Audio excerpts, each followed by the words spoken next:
how do we highlight it with our kids? How do we give it as much of a meaning as the three most popular questions asked by sports parents to their kids of did you win, did you score, were you the best player, and how did you compare to everybody else? And I'm tongue in cheek there because I did a did you win the other week when I was away because I couldn't be bothered having the chat we're talking about today. The trouble is, if that is the only type of conversation that we ever have with our kids when it comes to their sport, the only thing they're going to think we value is a specific outcome. Yet when you talk to parents, they're wanting the development of all these other things that go with it. So I think it's how we bring that to life and what it means for the performer, the coaches, the parents, and the environment. But actually, you don't know how your kids are going to react to you when they become teenagers. When what then starts to happen is when they get a voice and they realize is they start fighting back. And ultimately, we do know that if it's not driven by the kids, if the ownership doesn't come from them in the end, they're not going to achieve what you may want them to achieve anyway. They're really responsible for their development in the end and how much they want to put into it. You go somewhere and you get to meet new people straight away because you can join a team or you can join a group. You know, straight away socially, you can be part of something and feel connected to something. And this isn't about being, you know, happy clappy either. There is a dawning of reality at some point where you realize how big the world actually is. So last week's episode with Gordon has gone down really, really well. I received a lot of positive feedback. In this week's episode, again with Gordon, we go on to talk about inclusion in sport, multi-sports versus specialising in one sport. Burnout is talked about. Here's the continuation of our conversation. Enjoy. Yeah, and going back to an earlier point you mentioned that when we talked about resilience and the fact that sport does mean that you're going to be thrust into these sort of situations where not everything goes well. What are your thoughts around the conversations there? Because I hear it, well, from some kids who don't want to go there. They don't want to talk about failure because if we talk about it, it means it's going to happen. And then sometimes parents can fall foul of that one as well. If we start talking about it, well, we're thinking about it, and that's a bad thing. Yeah, look, I think that the stuff around how we frame failure, disappointment, how we manage even from the younger stages about trying to stay as balanced as we can, not getting to it's such a boring old adage, isn't it? But not getting too high and not getting too down, and actually just normalizing that if you're involved in sport, you are gonna, if you are in the right program and being challenged appropriately, you're gonna face your fair share of disappointment. And Yeah. actually, and I say to parents, I mean, just look at the professional game. You know, even if we take the most popular game in football, unless you're a Liverpool or the people that have been at the top of those divisions, you look at the vast majority of teams, and most of them are happy with a 50% win and loss record. That's what we're deeming as well. Actually, hang on a minute. How are we preparing people for the realities of the world? And I think we're brainwashing kids to, I suppose, not fear failure and disappointment, but we're not normalizing it enough. It's almost like an extra, you know, if you play sport, you are going to lose. If you play sport, you are going to get injured. If you play sport, you are going to be on the wrong end of a refereeing decision or an umpire's decision or a judge's decision. That's what it is. It's not. What's changed is our reaction to it. It's nothing else. Yeah, no, it is an interesting one because I'm just thinking about some conversations I have. If we're sticking with football, I might dig out some stats of a Harry Kane, for example, or a Mo Salah, and these guys they might have 10 shots a goal, but they're actually only scoring 2 times out of 10. 8 times out of 10, they're not. But because they're elite players, their behaviors don't change. They still communicate, they still move, they still do all of the basic things there. But for whatever reason, I guess it's parents, it's coaches, it's culture in general, it's pressure from within. Kids can be very guilty of being perfectionists in some respects there and really harsh on themselves, and then it sours their experience. Yeah, and I look, and I think the society they're growing in that instantly they can, you know, instantly access so much stuff now doesn't help with that. The reality is to be good at sport is it takes a long time. It's a long, arduous process, and there are not many shortcuts. Yeah, without a shadow of a doubt. So, what are your thoughts on the pros and cons of specialization at a young age? I think a lot of people try to talk about this. For me, the reality is if you want to be any good, you've got to spend some time doing it. Yeah. At an early age. That's the reality. Don't I think these people who say, "Oh yeah, they'll just do loads of different stuff," and then they say, "Oh yeah, they might get there in the end." The ship could have already gone by that stage. I don't think it's a case of doing 20 things badly, and I think you probably do have to commit. I think when I speak to a lot of people as well, they also see their kids specializing, doing well at an early age. For them, somebody described it recently as it's local currency for us, Gordon. It gives us as families an opportunity. It gives our kids opportunities that they never would normally have. And they're like, well, I'm thinking about today. I'm not worried about 5 years from now. It's the here and now. So you've got this on. The reality is, look, there are some negatives to it because if your kid's just doing wall to wall of one sport, not having any break from it, by the time they're teenagers, their boredom, the lack of motivation, the challenge of overuse injuries, the fact that we've limited their experience of hearing different coaches, different voices, learning different movements, being in different environments. And there's bits of research coming out now saying that the kids who did a wider variety of sports have got more chance of being elite than those that only ever did one. Well, again, if you don't understand the negatives and the pros of this, you're just going to have parents who are like, well, how's that possible? Surely the more we do, the better we'll be, and we'll all disappear into the sunset and the world's a happy place. But it doesn't work like that. There's not a number. And actually, there can come a tipping point where you then go over the other side. I get parents who'll say to me, "Oh, Gordon, my kid only likes one sport." And I'm like, not convinced I necessarily believe that because I think kids like loads of things if they're given that opportunity. But then lots of families can't provide those opportunities. So I think we've got to be careful how we sell this. I think the thing for me is all the way through anything they do, young people, we should be trying to develop multifaceted kids. Yes, sport can be a big part of their life. Yes, but we're trying to develop some character with it. But yes, there are other social groups, there are other hobbies, there are other interests, and that this is going on all the time. And they certainly should have a break. I mean, that's the bit that gets me more is I do a full 8 months, 9 months of a season, and actually, oh well, no, and I'll just carry on doing it for 12 months, and we're doing more than international athletes. And it's like, hang on a minute, what are we thinking here? Yeah, I think what I'm gleaning from this conversation here is it's quite complex, this whole specialization, to say the least. There's so many factors. But I guess one thing parents it would be helpful for them to know about is burnout and what burnout actually looks like in a child, what it feels like. Because, yeah, I've seen it, you'll have seen it. There are lots of kids who can struggle with that, and it ends up where they drop out of the sport or they lose enjoyment for a period of time. So, yeah, being on with a little bit of knowledge there certainly won't do them any harm. No, absolutely. And look, you say you think you're doing all the right things, particularly when they're younger, but actually you don't know what's coming next. And you think, oh, well, Mm. this will never happen to me, but it does, because lots of people talk about it when they get there and say, oh, God, I wish I'd known. I didn't quite need to do that quite as much.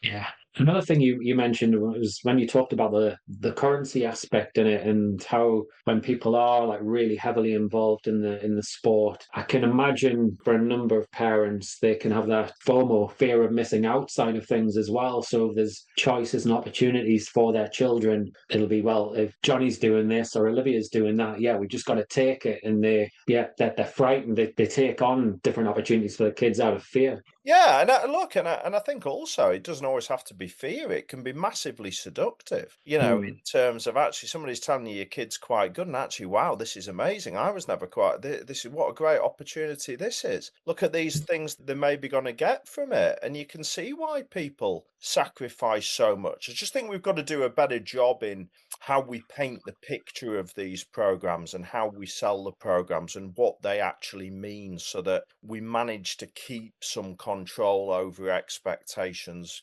making sure we're helping support these multifaceted kids and we just do a better job of doing that side of it as opposed to saying it's all bad or it's all good. I think we can just do things better within sort of current framework. Yeah, when you talk about expectations there, I would say that would be the job of the coaches or the directors of these organizations, these setups, to have regular check-ins with parents essentially about expectations, because often it can be a pre-season thing, kind of at the very start of the program, and then it's never discussed again unless there's a problem somewhere along the lines. Yeah, absolutely. Yeah, beginning of year information dump disappears into the glove box till the same time the following year and comes out again. And we've done parents and we wonder why we have fallouts and misunderstandings, throughout. It's got to be a bit more than that. It's a bit more complex than that, to be fair.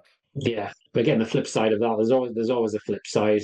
It can be a real challenge in team sports, especially when there's a lot of kids and a lot of parents to manage, Yeah. and you've only got so many hours in the day. Yeah, and look, I'm also conscious that I do this for a living and get up and speak in front of parents, coaches, and kids and organisations every single day. And you learn and you get the experience of doing that. I'm also conscious there's a lot of people who will be working really hard in an office today and going out and giving up their time tonight to be running sports programs in club environments. And it's like, well, they haven't got the time necessarily to think about this, or even necessarily maybe even have the skills to engage with a group of parents. And I think we've got to then really look at how we support, clubs as a whole, and then how they support all of their coaches and all of their volunteers, and everything's more joined up and aligned that allows everybody within that environment to know that, this is what we do here. Yeah, as you say, there'll be plenty of coaches there who, yeah, they might be doing a session tonight. They've got half an hour spare Yeah. to prepare themselves for the session, and then that's it. They do the session and then move on till the next one. So as we begin to start to think about wrapping up, I'm curious, when children go through those early years and they're excelling, what advice would you give to the parent in that respect?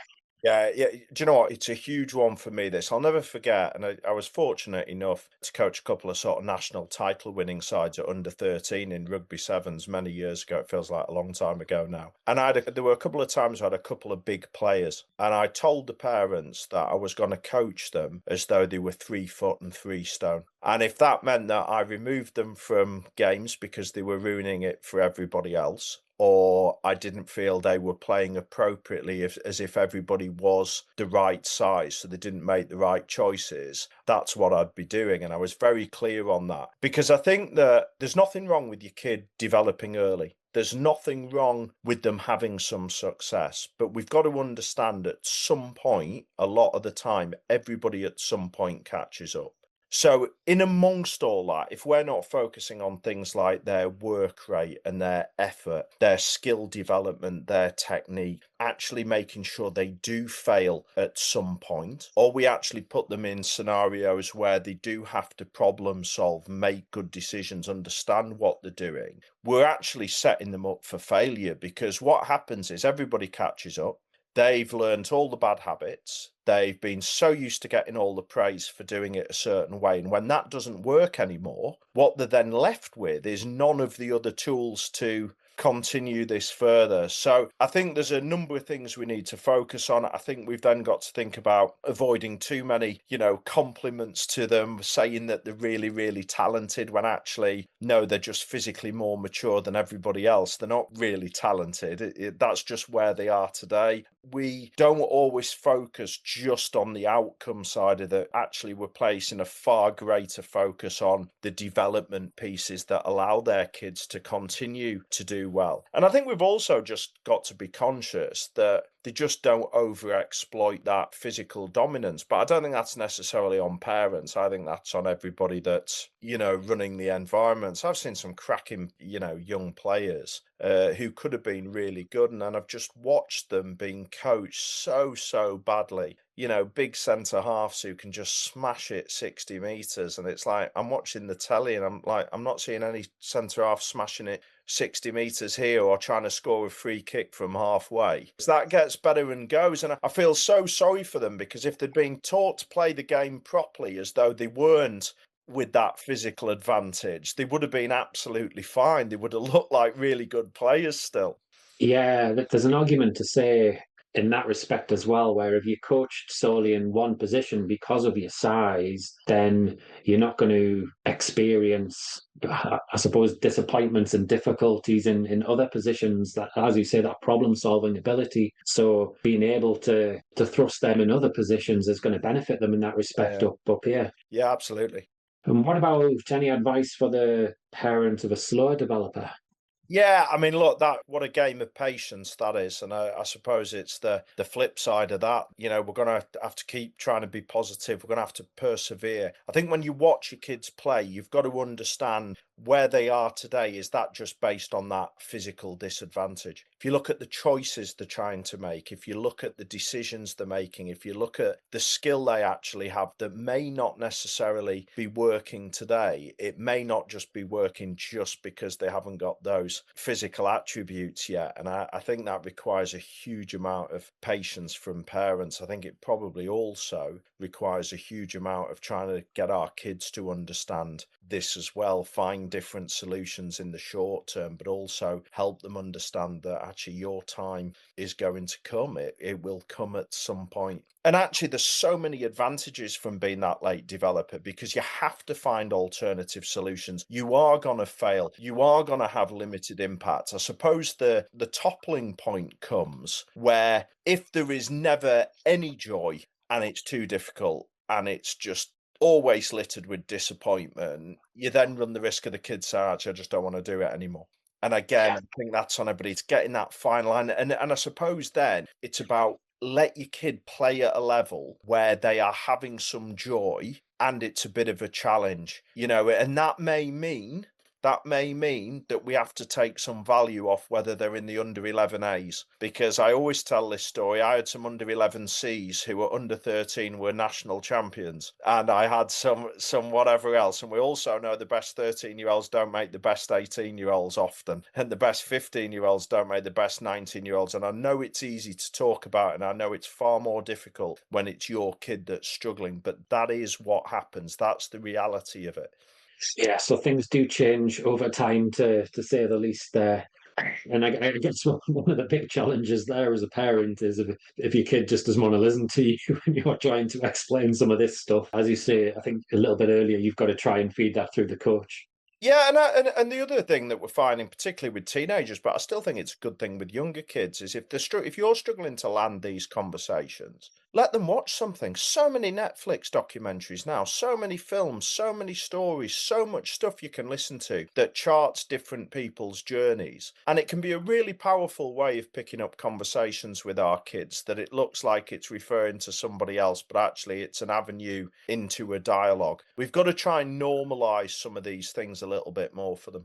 Completely agree. So, to wrap this up then, Gordon, what would you say are the three key takeaways from the conversation that we've just had? Oh goodness me, I can't remember what we've talked about now. I think know your own kid. I think work individually. I think for me, just remain really open to information and be really self-aware about what it is that's going on around your kids' sport in helping them develop. And the biggest one for me still is that if you arrived at your kids' sport and you were focusing on whether you're seeing the traits such as commitment, determination, resilience, bit of creativity, their ability to communicate well, make good decisions, organize themselves, they are far more powerful in the long term than outcomes that will come and go. And, you know, even at the highest levels, come and go pretty regularly. We're doing far more to help set them up for success in their sport and in whatever they end up choosing to decide to do.